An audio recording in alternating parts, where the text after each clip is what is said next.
10+2 के फॉर्मेट पर चलती थी, लेकिन अब इसे 5+3+3+4 के फॉर्मेट में बदल दिया गया है। इसके तहत स्कूल के पहले 5 वर्षों की पढ़ाई फाउंडेशन स्टेज मानी जाएगी, यानी इस दौरान छात्रों के लिए मजबूत नींव तैयार की जाएगी। इसका करिकुलम NCERT द्वारा तैयार किया जाएगा और इसमें प्री प्राइमरी के 3 वर्ष और पहली और दूसरी कक्षा का एक वर्ष शामिल होगा, यानी प्री प्राइमरी के 3 साल और फिर पहली और दूसरी कक्षा के 2 साल। इसके तहत बच्चों को खेल कूद और अलग अलग गतिविधियों के जरिए पढ़ाई कराई जाएगी, यानी इन कक्षाओं के छात्रों के लिए किताबों का बोझ अब पहले जितना नहीं होगा। इसलिए हम कहेंगे कि जो छोटे बच्चे अब स्कूलों में जाएंगे और अपने शिक्षा की यात्रा को आरंभ करेंगे, वो बहुत किस्मत वाले होंगे। इसके बाद अगले 3 साल यानी तीसरी कक्षा से 5वीं कक्षा तक की पढ़ाई के दौरान छात्रों को भविष्य के लिए तैयार किया जाएगा। इसके तहत छात्रों का परिचय विज्ञान, गणित, कला, सामाजिक विज्ञान और ह्यूमैनिटीज जैसे विषयों से करवाया जाएगा। इसके अगले 3 साल मिडिल स्टेज माने जाएंगे और इसमें कक्षा 6 से लेकर कक्षा 8 तक के छात्र शामिल होंगे। इस स्टेज में छात्रों को तय पाठ्यक्रम के मुताबिक पढ़ाया जाएगा और इसके बाद 9वीं से 12वीं कक्षा तक इस फॉर्मेट की 4 वर्षों वाली आखिरी स्टेज होगी। ये 4 साल की स्टेज होगी। इसमें छात्रों में किसी विषय के प्रति गहरी समझ पैदा की जाएगी, उनकी विश्लेषण क्षमता को बढ़ाया जाएगा और उन्हें जीवन में बड़े लक्ष्य निर्धारित करने के लिए प्रेरित किया जाएगा। लेकिन सबसे महत्वपूर्ण बात यह है कि अब स्कूलों में पहले जैसा स्ट्रीम सिस्टम नहीं होगा। इसका मतलब यह है, यानी अगर आर्ट्स का कोई छात्र फिजिक्स की पढ़ाई करना चाहता है तो अब वो ऐसा कर पाएगा, और अगर अकाउंट्स का कोई छात्र, कॉमर्स का कोई छात्र इतिहास की पढ़ाई करना चाहता है तो वो भी ऐसा कर सकता है। लेकिन संभव है कि इसके लिए अलग अलग विषयों का एक पूल तैयार किया जाएगा और आपको उस पूल से ही अपनी पसंद के विषयों का चुनाव करना होगा। यानी अगर विज्ञान के छात्र को इतिहास में दिलचस्पी है और उसके पूल में ये दोनों विषय शामिल हैं, तब ही छात्र इनकी पढ़ाई एक साथ कर सकता है। हालांकि अभी इस पर पूरा स्पष्टीकरण आना बाकी है, लेकिन पहले की जो व्यवस्था होती थी, हमारे यहाँ 3 स्ट्रीम्स मानी जाती थी, या तो आप साइंस लेते थे या कॉमर्स लेते थे या आर्ट्स यानी ह्यूमैनिटीज लेते थे। और अगर आपने ह्यूमैनिटीज लिया है तो आप साइंस नहीं पढ़ सकते, अगर आपने कॉमर्स लिया है तो भी आप शायद साइंस नहीं पढ़ सकते, साइंस लिया है तो ह्यूमैनिटीज नहीं पढ़ सकते। ऐसी चीजें पहले हुआ करती थी अभी तक, लेकिन अब ये सब बदल जाएगा। अब आप फिजिक्स भी पढ़ सकते हैं, कॉमर्स भी पढ़ सकते हैं, अकाउंट्स पढ़ सकते हैं, एक साथ इतिहास भी पढ़ सकते हैं और फिजिक्स की पढ़ाई भी कर सकते हैं। दूसरी महत्वपूर्ण बात यह है कि 5वीं कक्षा तक की पढ़ाई अब मातृभाषा, स्थानीय भाषा और आपकी राष्ट्रभाषा में ही होगी। यानी अंग्रेजी में पढ़ाई की अनिवार्यता समाप्त नहीं होगी। माफ कीजिएगा, अनिवार्यता समाप्त हो जाएगी। अब अंग्रेजी में पढ़ाई की अनिवार्यता नहीं रहेगी। ये एक बहुत बड़ा बदलाव है। आप अपनी राष्ट्रभाषा में या अपनी लोकल भाषा में पढ़ाई कर पाएंगे। उदाहरण के लिए, अगर आप 5वीं कक्षा तक अपने बच्चे को मराठी, संस्कृत या गुजराती भाषा में पढ़ाना चाहते हैं तो अब आप ऐसा कर पाएंगे और अंग्रेजी सिर्फ एक विषय के तौर पर आपको पढ़ाई जाएगी। यानी स्कूलों का जबरदस्ती अंग्रेजीकरण का दौर अब समाप्त हो जाएगा। 6ठी कक्षा में पहुंचने के बाद छात्रों को कंप्यूटर कोडिंग सीखने का मौका मिलेगा। यानी अब भारत के छात्र चीन जैसे देशों की तर्ज पर छोटी उम्र में ही सॉफ्टवेयर और मोबाइल फोन एप्लीकेशंस बनाने की तकनीक सीख पाएंगे और 6ठी कक्षा से ही छात्रों को इंटर्नशिप का भी मौका मिलेगा। यानी अगर किसी छात्र की किसी खास विषय में रुचि है और वो उसकी प्रैक्टिकल नॉलेज हासिल करना चाहता है तो वो इस विषय से जुड़ी इंटर्नशिप कहीं भी कर सकता है। उदाहरण के लिए, अगर आपका बच्चा पेंटिंग करने का शौक रखता है तो वो किसी पेंटर के पास अब इंटर्नशिप के लिए जा सकता है। अगर आपके बच्चे को सॉफ्टवेयर में इंटरेस्ट है तो वो किसी सॉफ्टवेयर कंपनी में अब अपने स्कूल के दौरान ही इंटर्नशिप कर सकता है। 9वीं कक्षा से 12वीं कक्षा तक की परीक्षाएं अब सेमेस्टर के आधार पर होंगी। एक साल में 2 सेमेस्टर होंगे और हर 6 महीने पर एक परीक्षा होगी और दोनों सेमेस्टर्स के अंकों को जोड़कर आपकी फाइनल मार्कशीट तैयार की जाएगी। यानी अब एक छात्र के तौर पर आपको पूरे साल पढ़ाई करनी होगी और आप ये कहकर बच नहीं सकेंगे कि आप सिर्फ फाइनल एग्जाम्स की तैयारी करना चाहते हैं। इससे पहले आपने देखा होगा बहुत सारे छात्र ऐसे होते हैं जो साल के सिर्फ आखिर में कुछ समय तक पढ़ते हैं, 1-2 महीने पढ़ाई कर लेते हैं और फिर उसके आधार पर वो फाइनल जो परीक्षा होती है उसमें बैठते हैं और उनमें से बहुत सारे लोग अच्छे नंबर ले भी आते हैं। लेकिन ये वो लोग होते हैं जिन्होंने पूरे साल पढ़ाई नहीं की। अब आपको पूरे साल पढ़ाई करनी पड़ेगी। इसके अलावा बोर्ड की परीक्षाओं को आसान बनाया जाएगा और इसमें छात्रों की क्षमता पर ज्यादा ध्यान दिया जाएगा। रटने की क्षमता नहीं, समझने की क्षमता पर ध्यान दिया जाएगा। ट्यूशन और कोचिंग क्लास के जरिए रट्टा लगवाने की आदत को समाप्त कर दिया जाएगा। बोर्ड परीक्षा देने वाले छात्रों को अब उनकी पसंद की भाषा में परीक्षा लिखने की पूरी छूट होगी। उदाहरण के लिए अगर आप चाहें तो हिंदी या अंग्रेजी में से किसी एक भाषा में अपनी परीक्षा दे सकते हैं। छात्रों के रिपोर्ट कार्ड्स को भी अब पहले की तरह तैयार नहीं किया जाएगा। किसी छात्र को फाइनल मार्क्स देते समय उसके व्यवहार, एक्स्ट्रा करिकुलर एक्टिविटीज में उसके प्रदर्शन और उसकी मानसिक क्षमताओं का भी ध्यान रखा जाएगा। इसके अलावा रिपोर्ट कार्ड को 360 डिग्री असेसमेंट के आधार पर तैयार किया जाएगा। इसमें छात्र खुद को भी अंक देंगे, यानी अपना खुद का भी विश्लेषण करेंगे। विषय पढ़ाने वाले शिक्षक भी छात्र को अंक देंगे और छात्रों के सहपाठी भी उनका आकलन करेंगे। कॉलेज में पढ़ाई करने वाले छात्रों के लिए भी इस नई शिक्षा नीति में बहुत सारे बदलाव किए गए हैं। इसलिए जो छात्र अब कॉलेज में इसके बाद जाने वाले हैं वो भी ध्यान से अभी देख लें। अब देश के छात्र कॉलेज में एडमिशन के लिए कॉमन एप्टीट्यूड टेस्ट दे पाएंगे। इसका अर्थ यह है कि अगर 12वीं कक्षा के बोर्ड एग्जाम्स में आपके ठीक नंबर नहीं आए हैं या आपके मार्क्स इतने नहीं आए हैं कि आपको कट ऑफ परसेंटेज के आधार पर सीधे किसी कॉलेज में एडमिशन मिल पाए, तो आप कॉमन एप्टीट्यूड टेस्ट भी दे सकते हैं और फिर इस टेस्ट में आपके प्रदर्शन को आपके 12वीं कक्षा के नंबरों के साथ जोड़ दिया जाएगा और उस आधार पर आपको आपके मनपसंद कॉलेज में एडमिशन मिल पाएगा। ग्रेजुएशन की पढ़ाई को 3 और 4 वर्षों के कोर्स ड्यूरेशन में अब बांट दिया जाएगा। पहले अगर आप कॉलेज की पढ़ाई बीच में ही छोड़ देते थे तो आपको ग्रेजुएशन की डिग्री नहीं मिलती थी। या तो आप पूरी पढ़ाई कीजिए और या बिल्कुल मत कीजिए।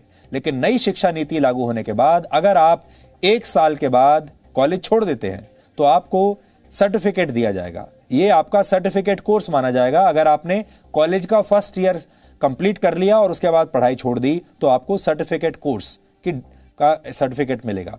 इसी तरह अगर आप सेकेंड ईयर पास करने के बाद 2 साल के बाद पढ़ाई छोड़ देते हैं तो आपको डिप्लोमा दिया जाएगा। और अगर आप थर्ड ईयर यानी 3 साल की पढ़ाई पूरी कर लेते हैं तो आपको बैचलर्स डिग्री दी जाएगी। और अगर आप 4 साल का कोर्स करके बैचलर्स डिग्री लेना चाहते हैं तो आपको रिसर्च के सर्टिफिकेट के साथ ये डिग्री मिलेगी। इससे उन छात्रों को बहुत फायदा होगा जो कॉलेज के दौरान किसी प्रोजेक्ट पर काम कर चुके हैं। 4 वर्ष के इस कोर्स में स्कूल के छात्रों की तरह कॉलेज के छात्र भी अलग अलग विषयों की पढ़ाई एक साथ कर पाएंगे। इस व्यवस्था को मल्टी एंट्री और मल्टी एग्जिट वाली व्यवस्था कहा जाता है। यानी छात्र जब जिस विषय की पढ़ाई करना चाहेंगे तो वो ऐसा कर सकेंगे और जब वो ये पढ़ाई छोड़ना भी चाहेंगे तो ये काम भी आसानी से कर सकेंगे। इसीलिए इसे मल्टी एंट्री और मल्टी एग्जिट कहा गया है। आप जब चाहे एंट्री ले सकते हैं और एग्जिट भी कर सकते हैं जब चाहें। इसके अलावा एक एकेडमिक बैंक ऑफ क्रेडिट बनाया जाएगा। इसके तहत अगर आप एक से ज्यादा कोर्स एक साथ करना चाहते हैं तो आप ऐसा कर पाएंगे और जिस कोर्स को आप जहां तक कंप्लीट करेंगे उसके अंक इस क्रेडिट बैंक में जमा हो जाएंगे और फिर जब आप फाइनल डिग्री के लिए कोई कोर्स करेंगे तो उस क्रेडिट को इसमें जोड़ दिया जाएगा। यह पूरी व्यवस्था पूरी तरह से डिजिटल होगी, ऑनलाइन होगी। मानव संसाधन विकास मंत्री रमेश पोखरियाल निशंक और उनकी टीम ने इस नई शिक्षा नीति पर आज क्या कहा, यह भी आज आपको सुन लेना चाहिए। कि पूरी दुनिया में शायद इससे बड़ा परामर्श विचार विमर्श कभी नहीं हुआ होगा। इतना बड़ा नवाचार ये दुनिया के लिए एक उदाहरण है। जब किसी नीति पर देश के कोने कोने से अभिभावकों से, छात्रों से, अध्यापकों से, विशेषज्ञों से, शिक्षाविदों से, राजनीतिज्ञों से, जनप्रतिनिधियों से और यहाँ तक कि 1,25,000 ग्राम समितियों से विचार विमर्श किया गया हो। यह बेहद महत्वपूर्ण है क्योंकि 34 साल से शिक्षा नीति में परिवर्तन नहीं हुआ था और इसलिए आज का ये जो परिवर्तन है और जो नई शिक्षा नीति है, मुझे विश्वास है कि पूरा समाज और सभी देशवासी इसका स्वागत करेंगे और दुनिया के शिक्षाविद भी इसको निश्चित रूप से सराहना करेंगे। आज की व्यवस्था में यदि 4 साल इंजीनियरिंग पढ़ने के बाद या 6 सेमेस्टर पढ़ने के बाद किसी कारणवश मैं आगे नहीं पढ़ सकता हूं, तो मेरे पास कोई उपाय नहीं है, मैं आउट ऑफ द सिस्टम हो जाता हूं। Multiple entry and exit system में ये रहेगा कि 1 साल के बाद सर्टिफिकेट, 2 साल के बाद डिप्लोमा, 3 या 4 साल के बाद डिग्री, यानी और multiple entry through academic bank of credit, जो नीचे बुलेट है कि मेरे जो क्रेडिट फर्स्ट ईयर के हैं, सेकेंड ईयर के हैं, जैसे बैंक के सेविंग अकाउंट होते हैं वैसे ही एकेडमिक क्रेडिट में डिजी लॉकर के माध्यम से हमारे वहाँ पर क्रेडिट रहेंगे, so that in the third year if I want to take a sabbatical for a year or I want to take a break for any reason, family condition or otherwise for some time, and I return after a fixed period, within a fixed period of which will be prescribed by the new Higher Education Commission. If I come back to the education system, I will not be asked to repeat the first and second year. My credits are already there in the academic credit bank. I will utilize those credits for my further education. आप सब जानते हैं कि अभी 10+2 structure है, जिसमें जो पहले 10 वर्ष हैं उनका एक तरह से फेज वाइज करिकुलम होता है। फिर सडनली जब आप सेकेंडरी में जाते हैं, +2 में जाते हैं, तो सब्जेक्ट जो है स्पेशलाइजेशन होने लगती है। यहाँ पर जो हम सिस्टम लेकर के आए हैं वो 15 वर्ष का जो आप देख रहे हैं 5+3+3+4, उसमें 3 वर्ष तो पूर्व प्राथमिक हैं। उसी तरह जो +4 लिखा है वो 9th to 12th है। इसमें भी जैसा कि सर कह रहे थे, जैसा हायर एजुकेशन में है, कोई स्ट्रीम्स नहीं है, मल्टी डिसिप्लिनरी होगा। अगर बच्चा फिजिक्स के साथ, जैसा सर ने कहा, फैशन स्टडीज लेना चाहे, बेकरी कन्फेक्शनरी कुछ पढ़ना चाहे केमिस्ट्री के साथ, इट विल बी परमिटेड। एक महत्वपूर्ण बात यह भी है कि अब स्कूलों और उच्च शिक्षा संस्थानों में संस्कृत भाषा को भी बढ़ावा दिया जाएगा। संस्कृत के विश्वविद्यालयों में अलग अलग विषयों की पढ़ाई संस्कृत में कराई जाएगी। स्कूल और कॉलेज में भी संस्कृत की पढ़ाई पर जोर दिया जाएगा। आईआईटीज की शिक्षा व्यवस्था को भी पहले से ज्यादा समग्र बनाया जाएगा और अब इन उच्च शिक्षा संस्थानों में आर्ट्स और ह्यूमैनिटीज के विषय भी पढ़ाए जाएंगे। इससे आर्ट्स और ह्यूमैनिटीज के छात्र विज्ञान की जानकारियों का इस्तेमाल दूसरे क्षेत्रों में अपनी स्किल्स को बेहतर करने के लिए कर पाएंगे। कुल मिलाकर अब देश की शिक्षा व्यवस्था ऐसी होगी कि छात्र व्यावहारिक ज्ञान हासिल करके देश के लिए बड़े बड़े आविष्कार कर पाएंगे।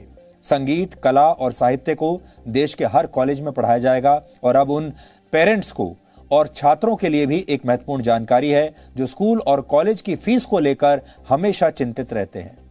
इसके तहत नए नियम निर्धारित किए जाएंगे और स्कूल और कॉलेज एक निश्चित फीस से ज्यादा पैसा आपसे नहीं ले पाएंगे।